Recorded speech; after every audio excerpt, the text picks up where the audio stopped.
दोस्तों, आज के मुख्य समाचार को जानने से पहले अगर आपको भी प्रधानमंत्री मोदी पर पूरा भरोसा और आप भी ऐसा मानते हैं कि 2024 में बनेगी मोदी सरकार, तो वीडियो को कीजिए लाइक और चैनल को सब्सक्राइब करके कमेंट में लिखिए जय हिंद।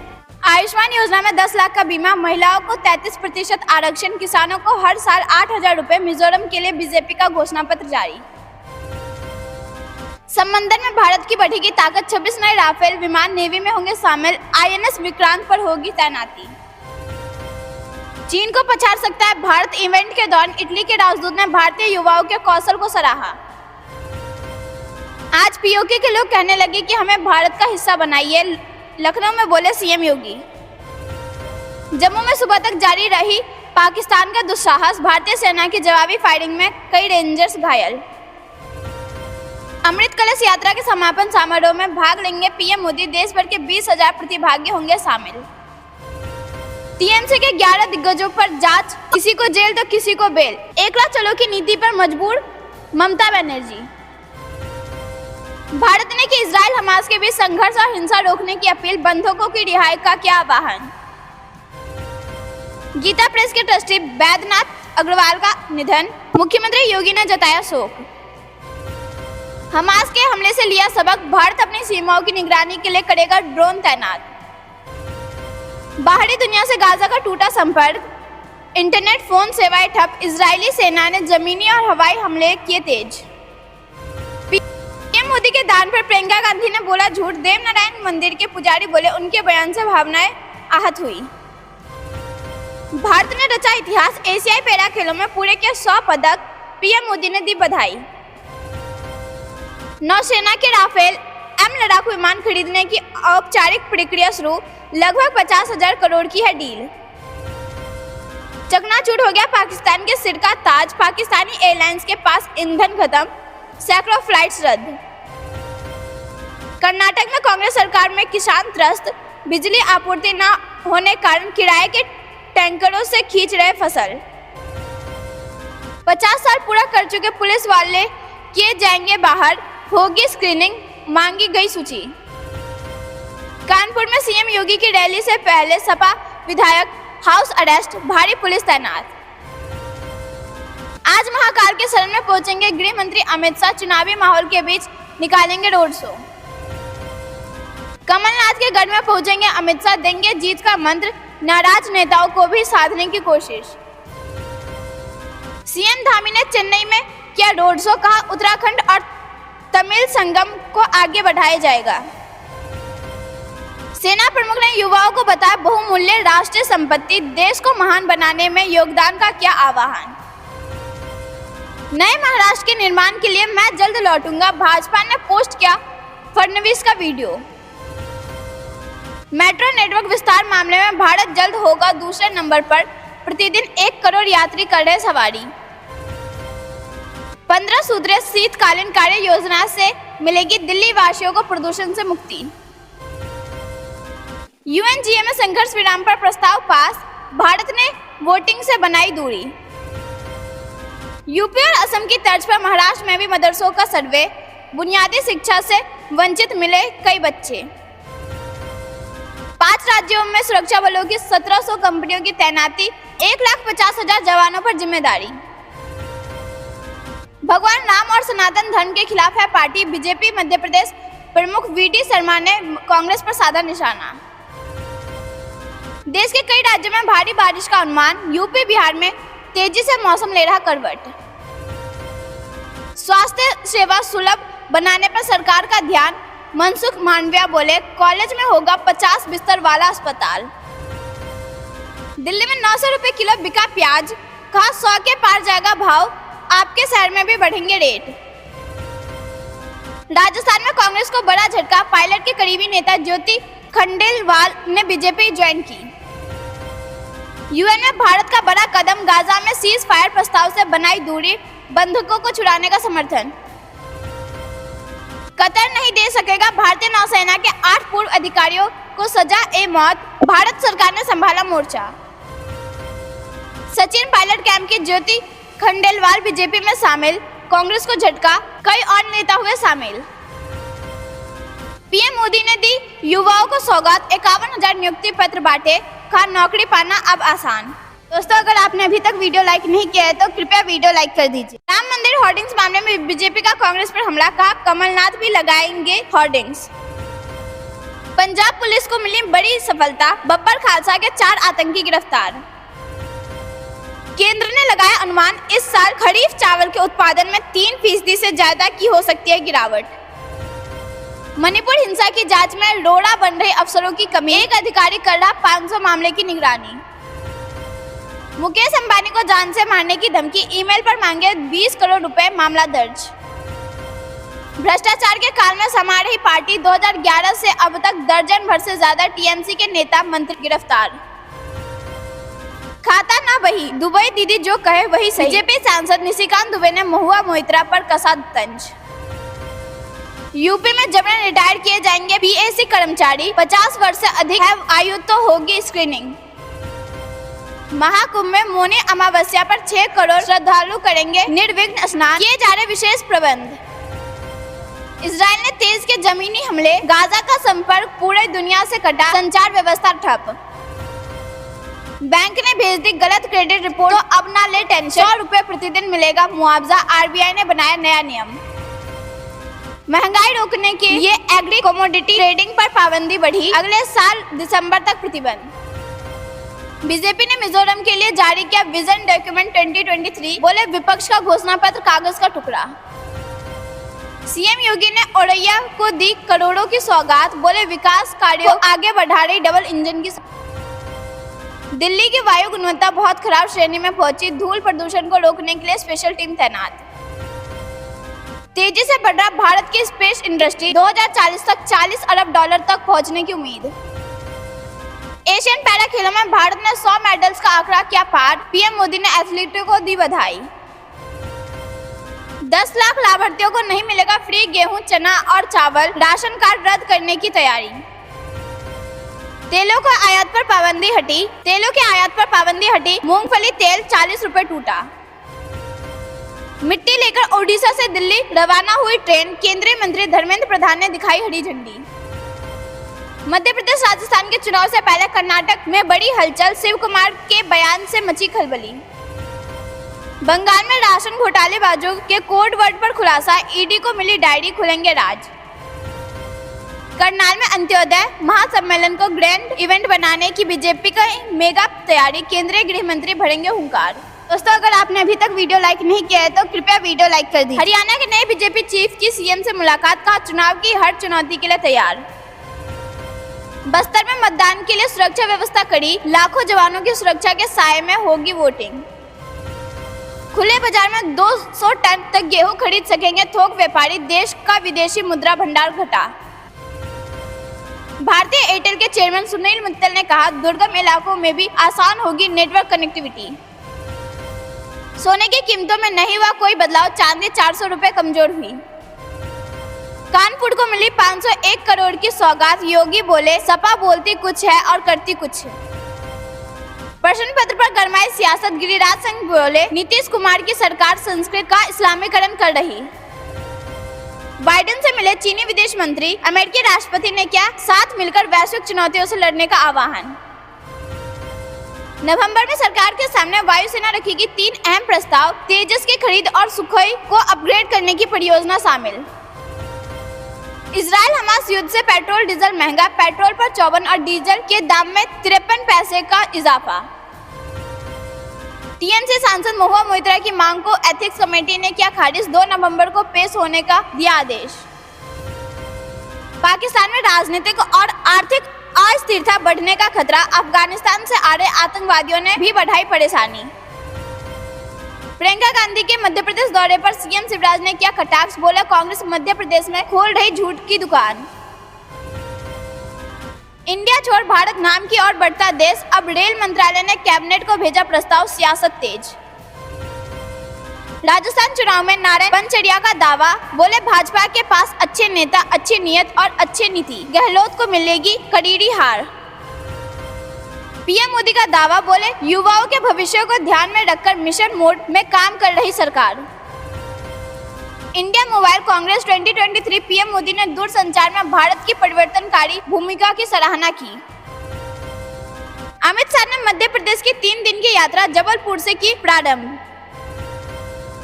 बंधुकों की वापसी तक चैन से नहीं बैठेगा इजराइल, दूतावास ने दिल्ली के आसमान में छोड़े आशा के गुब्बारे। ये जानते हैं कुछ खबरों को विस्तार से। उससे पहले वीडियो को लाइक करके चैनल को सब्सक्राइब करिए और कमेंट में लिखिए जय हिंद। आयुष्मान योजना में 10 लाख का बीमा, महिलाओं को 33% आरक्षण, किसानों को हर साल 8,000 रुपए। मिजोरम के लिए बीजेपी का घोषणा पत्र जारी। जी हां दोस्तों, मिजोरम विधानसभा चुनाव 2023 के लिए बीजेपी ने अपना घोषणा पत्र जारी कर दिया है। शुक्रवार 27 अक्टूबर को बीजेपी के राष्ट्रीय अध्यक्ष जेपी नड्डा ने पार्टी का विजन डॉक्यूमेंट 2023 लॉन्च किया। लॉन्च इवेंट में बीजेपी अध्यक्ष ने कहा कई बड़े ऐलान किए। बीजेपी अध्यक्ष जेपी नड्डा ने SEDP के कार्यान्वयन में सभी अनियमितताओं और भ्रष्टाचार की जाँच के लिए हम एक विशेष जाँच दल का गठन करेंगे। हम केंद्र सरकार के साथ सहयोग करेंगे और असम सरकार के साथ लंबे समय से चल रहे सीमा विवाद को हल करेंगे और राज्यों के हित और अधिकारियों की रक्षा करेंगे। मिजोरम में विधानसभा चुनाव के लिए भाजपा अध्यक्ष जेपी नड्डा ने शुक्रवार को पार्टी का घोषणा पत्र जारी किया। इसमें महिलाओं को नौकरी में 33% आरक्षण देने सहित कई वादे किए गए हैं। मिजोरम के समाज में महिलाओं की महत्वपूर्ण भूमिका है। नड्डा ने बताया कि राज्य में भाजपा की सरकार बनी तो कृषि की बुनियादी ढांचे में सुधार के लिए 1,000 करोड़ का निवेश किया जाएगा। राज्य में पहली महिला पुलिस बटालियन बनाई जाएगी। प्रत्येक बच्ची को 1.5 लाख रुपए तक का वित्तीय मदद दी जाएगी। राज्यों को नशा मुक्त बनाने के लिए अभियान चलाया जाएगा। दोस्तों, अगर आपने अभी तक वीडियो लाइक नहीं किया है तो कृपया वीडियो लाइक कर दीजिए। रुक करते हैं अगली बड़ी खबर की तरफ। समंदर में भारत की बढ़ेगी ताकत, 26 नए राफेल विमान नेवी में होंगे शामिल। INS विक्रांत पर होगी तैनाती। जी हां दोस्तों, भारत ने भारतीय नौसेना के लिए राफेल लड़ाकू विमान के 26 नौसेना संस्करण को खरीदने के लिए अपने फैसले के बारे में फ्रांस को औपचारिक रूप से सूचित कर दिया है, जिससे एक अंतर सरकारी ढांचे के तहत खरीद प्रक्रिया शुरू हो गई है। सूत्रों के अनुसार यह जानकारी दी गई है कि रक्षा मंत्रालय ने जुलाई में फ्रांस से राफेल लड़ाकू विमान की खरीद को मंजूरी दे दी थी। मुख्य रूप से स्वदेश निर्मित विमान वाहक पोत INS विक्रांत पर इसकी तैनाती की जाएगी। समझा जाता है कि रक्षा मंत्री राजनाथ सिंह की हाल की पेरिस यात्रा के दौरान राफेल के नौसेना संस्करण की खरीद मुद्दा उठा था। ऐसा पता चला कि भारत ने डैसॉल्ट एविएशन से लड़ाकू विमान खरीदने संबंधी अपने फैसले के बारे में औपचारिक रूप से सूचित करते हुए फ्रांसीसी सरकार को एक अनुरोध पत्र भेजा है। सूत्रों ने बताया कि रक्षा मंत्रालय को फ्रांसीसी पक्ष से प्रतिक्रिया मिलने के बाद मूल्य निर्धारण और अन्य विवरण पर बातचीत होने की उम्मीद है। प्रस्ताव के अनुसार भारत नौसेना को 4 प्रशिक्षक विमान के साथ 22 सिंगल सीट राफेल समुद्री विमान मिलेंगे। INS विक्रमादित्य और विक्रांत MiG-29 का संचालन करने और दोनों वाहक पर संचालन के लिए राफेल की आवश्यकता है। रुक करते हैं अगली बड़ी खबर की तरफ। चीन को पछाड़ सकता है भारत, इवेंट के दौरान इटली के राजदूत ने भारतीय युवाओं के कौशल को सराहा। जी हां दोस्तों, वैश्विक मंच पर भारत का लोहा मानने वाले की संख्या में तेजी से बढ़ोतरी हो रही है। देश में G20 समिट के सफल आयोजन, आधारभूत ढांचे में तेज विकास ने अर्थव्यवस्था को पंख लगा दिया है, जिससे भारत ने पड़ोसी देशों के माथे पर सिकन आना लाजमी है। दिल्ली में शुक्रवार के शाम आयोजित एक इवेंट में इटली के राजदूत ने अपने एक बयान में कहा कि भारत में क्षमता की वो चीन की अर्थव्यवस्था को पछाड़ सकता है। कार्यक्रम वो बतौर अतिथि आमंत्रित थे। इस कार्यक्रम में भारत में इटली के राजदूत विंसोजा डेलुका ने कहा, चीन को इटली से भारी मात्रा में डिजाइनों का आयात करना पड़ता है। भारत चीन को मात दे सकता है क्योंकि यहाँ हमारे पास डिजाइन और फैशन के लिए काफी संभावनाएं हैं। इटली के राजदूत ने इस इवेंट के दौरान भारत के युवाओं और उनके कौशल की काफी सराहना की। उन्होंने इस बात को स्वीकार किया कि भारतीय अर्थव्यवस्था अपने कौशल के दम पर चीन को जल्द ही पीछे छोड़ देगा। दोस्तों, अगर आपने अभी तक वीडियो लाइक नहीं किया है तो कृपया वीडियो लाइक कर दीजिए। रुक करते हैं अगली बड़ी खबर की तरफ। आज POK के लोग कहने लगे कि हमें भारत का हिस्सा बनाइए, लखनऊ में बोले CM योगी। जी हां दोस्तों, उत्तर प्रदेश के मुख्यमंत्री योगी आदित्यनाथ ने एक कार्यक्रम के दौरान मंच से अयोध्या के राम मंदिर का जिक्र किया। उन्होंने कहा कि प्रधानमंत्री मोदी जी के नेतृत्व में 22 जनवरी 2024 को भव्य मंदिर में राम लला विराजमान होने जा रहे हैं। पहले ऐसा समय था कि जब एक नारा लगता था उसके जवाब में लोग दूसरा नारा लगाते थे, लेकिन अब करोड़ों राम भक्त का सपना साकार हो रहा है। इसके साथ ही CM योगी ने कहा कि अभी तो POK के लोग कहने लगे कि हमें भारत का हिस्सा बनाइए। आज कश्मीर कोई मुद्दा नहीं रह गया। ये प्रधानमंत्री जी के कौशल नेतृत्व का ही नतीजा है। दरअसल मौका था कि प्रधानमंत्री नरेंद्र मोदी पर लिखी अजय कुमार सिंह की किताब नई भाजपा के शिल्पकार का विमोचन का लखनऊ में विमोचन समारोह में CM योगी, देश के कई मंत्री और लेखन और साहित्य जगत के हस्तियां मौजूद रही। CM योगी ने नई भाजपा के शिल्पकार पुस्तक का विमोचन तो अपने संबोधन में CM योगी ने कहा कि भाजपा एकमात्र पार्टी है जहां देश सर्वप्रथम, पार्टी दूसरे नंबर पर, फिर परिवार और उसके बाद और स्वयं को रखा जाता है। कार्यक्रम में योगी सरकार में कई वरिष्ठ मंत्री और पुस्तक के लेखक अजय कुमार सिंह ने भी अपनी बात रखी। योगी ने आगे कहा कि राजनीतिक दलों की कथनी और करनी में फर्क होता है। पर भाजपा की कथनी और करनी में कोई फर्क नहीं है। जो कहा वही किया और जो करते हैं वही कहते हैं। सीएम ने कहा कि आज कश्मीर कोई मुद्दा नहीं रह गया। अब पीओके के लोग कहते हैं कि हम भारत का हिस्सा बनाइए। ये प्रधानमंत्री जी के कौशल नेतृत्व का ही परिणाम है। दोस्तों, अगर आपने अभी तक वीडियो लाइक नहीं किया है तो कृपया वीडियो लाइक कर दीजिए। रुक करते हैं अगली बड़ी खबर की तरफ। जम्मू में सुबह तक जारी रही पाकिस्तान का दुस्साहस। भारतीय सेना की जवाबी फायरिंग में कई रेंजर्स घायल। जी हां दोस्तों, अरनिया सब सेक्टर में अंतर्राष्ट्रीय सीमा और ग्रामीण क्षेत्रों में भारी गोलीबारी करने वाले पाकिस्तान को सीमा सुरक्षा बल के जवानों ने भी कड़ा सबक सिखाया। जवाबी कार्रवाई में पाकिस्तान के सियालकोट क्षेत्र में चिनाब रेंजर्स का बड़ा नुकसान हुआ है। पाकिस्तान की 3 चौकियों को भारी क्षति पहुंचाने के साथ कुछ रेंजर्स के भी मारे जाने की सूचना है। सूत्रों के अनुसार इन्हीं 3 चौकियों से भारतीय क्षेत्र में गुरुवार रात को गोलीबारी की जा रही है। दोनों तरफ से गोलीबारी शुक्रवार तक तड़के 4 बजे तक जारी रही, जिससे सीमांत क्षेत्र में दहशत का माहौल है। इसके बाद से सीमा पर शांति है। पाकिस्तान की इस करतूत के बाद सरहद पर भारी तनाव है। सीमा सुरक्षा बल के अधिकारी हालात पर पूरी नजर बनाए हुए हैं और सीमा पर चौकसी और कड़ी कर दी है। जम्मू कश्मीर में आए दिन घुसपैठ, नशे और हथियारों की तस्करी का षड्यंत्र रचने वाले पाकिस्तान ने करीब 3 साल बाद जम्मू के सीमांत क्षेत्र में अरनिया और रसपुरा में गुरुवार रात भारी गोलीबारी। पाकिस्तान अरनिया में शुक्रवार तड़के 4 बजे तक मोर्टार दागता रहा। गोले समय करीब 3 किलोमीटर अंदर अरनिया कस्बे के साथ के गांव में गिरे। पाकिस्तान की गोलीबारी में रात को ही 2 सीमा प्रहरी एवं 1 महिला घायल हो गई थी। इसके अलावा अरनिया में कई घरों को नुकसान पहुंचाने के साथ कई मवेशियों की भी मौत हुई। दोस्तों, अगर आपने अभी तक वीडियो लाइक नहीं किया है तो कृपया वीडियो लाइक कर दीजिए। रुक करते हैं अगली बड़ी खबर की तरफ। अमृत कलश यात्रा के समापन समारोह में भाग लेंगे पीएम मोदी। देश भर के 20,000 प्रतिभागी होंगे शामिल। जी हां दोस्तों, प्रधानमंत्री नरेंद्र मोदी आगामी 31 अक्टूबर को मेरी माटी मेरा देश अभियान के तहत आयोजित अमृत कलश यात्रा के समापन समारोह में भाग लेंगे और अभियान के अंतिम कार्यक्रम को संबोधित करेंगे। इस दौरान स्वायत्त निकाय मेरा युवा भारत का भी शुभारंभ किया जाएगा। यह निकाय सरकार की मदद से युवाओं की देश के विकास में भागीदारी सुनिश्चित चौक और कर्तव्य पथ पर आयोजित 2 दिवसीय कार्यक्रम में 776 जिलों के 7,000 ब्लॉक के अमृत कलश। संस्कृति मंत्रालय ने बताया कि मेरी माटी मेरा देश के अंतिम कार्यक्रम में 36 राज्यों और संस्कृति मंत्रालय ने बताया कि मेरी माटी मेरा देश के अंतिम कार्यक्रम में 36 राज्यों और केंद्र शासित प्रदेशों के 20,000 से अधिक अमृत कलश यात्री विभिन्न परिवहन माध्यमों से 29 अक्टूबर तक दिल्ली पहुँचे जाएंगे। माध्यमों से 29 अक्टूबर तक दिल्ली पहुँचे जाएंगे। रुक करते हैं अगली बड़ी खबर की तरफ। टीएमसी के 11 दिग्गजों पर जांच, किसी को जेल तो किसी को बेल। एकला चलो की नीति पर मजबूर ममता बनर्जी। जी हां दोस्तों, तृणमूल कांग्रेस की चीफ और पश्चिम बंगाल की मुख्यमंत्री ममता बनर्जी के करीब नेता एक एक करके जांच के दायरे में घिरते जा रहे हैं। ऐसे हालात में दीदी एकला चलो रे का मंत्र अल्पाती नजर आ रही है। एकला चलो रे का मंत्र अलापती नजर आ रही है। बीते गुरुवार को उन्होंने अपने सहयोगियों के आवास पर छापे के खिलाफ विरोध दर्ज करने के लिए प्रेस कॉन्फ्रेंस बुलाई। इसके कुछ घंटों बाद ही उनके एक और भरोसेमंद ज्योतिप्रिया मल्लिका उर्फ बालू को परिवर्तन निर्देशालय यानी ईडी ने गिरफ्तार कर लिया। 2015 से ही ममता अपने आसपास के मजबूत पिलर्स को एक के बाद एक टूटते दिख रही है। पिछले 8 साल में उनके करीबी मंडलियों के 11 भरोसेमंद लीडर्स जांच के दायरे में है।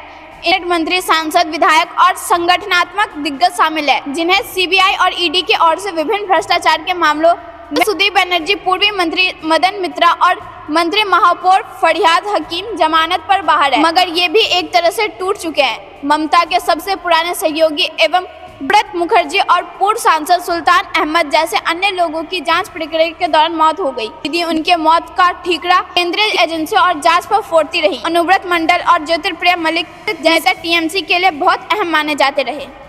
रुक करते हैं अगली बड़ी खबर की तरफ। भारत ने की इजराइल हमास के बीच संघर्ष और हिंसा रोकने की अपील, बंधकों की रिहाई का किया आह्वान। जी हां दोस्तों, इजराइल और हमास के बीच चल रहे संघर्ष में बिगड़ती सुरक्षा स्थिति और नागरिकों की जान की क्षति पर चिंतित भारत ने संयुक्त राष्ट्र में दोनों पक्षों से तनाव कम करने और हिंसा से दूर रहने का आग्रह किया। संयुक्त राष्ट्र में भारत की उप स्थायी प्रतिनिधि योजना पटेल ने शुक्रवार को संयुक्त राष्ट्र महासभा के आपातकालीन विशेष सत्र में इजराइल हमास युद्ध पर अपनी टिप्पणी में कहा कि भारत बिगड़ती सुरक्षा स्थिति और आश्चर्यजनक नुकसान पर गहराई जारी संघर्ष में नागरिकों की जान जा रही है। क्षेत्र में शत्रुता बढ़ने से मानवीय संकट और बढ़ेगा। सभी पक्षों के लिए अधिक जिम्मेदारी प्रदर्शित करना ने कहा कि भारत ने हमेशा इजराइल फिलिस्तीन के लिए बातचीत के जरिए 2 राज्य समाधान का समर्थन किया। पटेल ने कहा कि भारत विभिन्न पक्षों से तनाव कम करने, हिंसा से दूर रहने और सीधी शांति वार्ता की जल्द बहाली के लिए स्थितियां बनाने की दिशा में काम करने का आग्रह करता है। भारत ने हमेशा इजराइल फिलिस्तीन मुद्दे पर बातचीत के जरिए 2 देश समाधान समर्थन किया, जिससे इजराइल के साथ शांति, सुरक्षित और मान्यता प्राप्त सीमाओं के भीतर रहने वाले फिलिस्तीन के एक संप्रभु, स्वतंत्र और व्यवहार्य राज्य की स्थापना हो सके। इसके लिए हम आग्रह करते हैं। योजना पाटिल ने कहा पार्टियों को तनाव कम करना होगा, हिंसा न होगा और सीधी शांति वार्ता की बहाली के लिए स्थितियां बनाने की दिशा में काम करना होगा।